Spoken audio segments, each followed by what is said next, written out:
Die volgende hipotetiese standaard reduksiepotensiale het betrekking op 'n galvaniese sel. Ons gaan 3 stellings nou evalueer rakende hierdie hipotetiese opstelling en telkens bepaal of die stelling waar of vals is.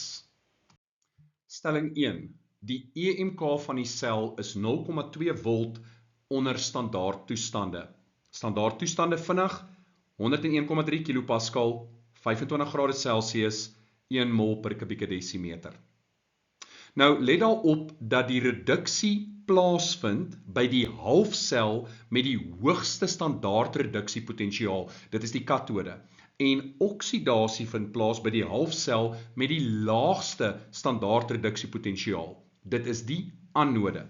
So as ons kyk, plus 0,1 is hoër as minus 0,1. Met ander woorde, ons eerste reaksie is waar reduksie plaasvind, en dit is die katode, red cat, en die tweede reaksie is waar oksidasie plaasvind, en dit is die anode, anox.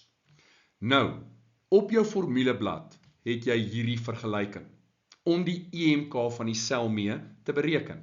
So in hierdie geval, vat ons die waarde van die katode, dit is 0,1, minus die waarde van die anode is minus 0,1. So minus en 'n minus maak 'n plus, so die korrekte antwoord is 0,2 volt, so stelling 1 is inderdaad waar.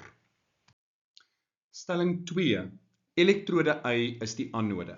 Nou weer eens, ons kyk na die standaard reduksiepotensiale.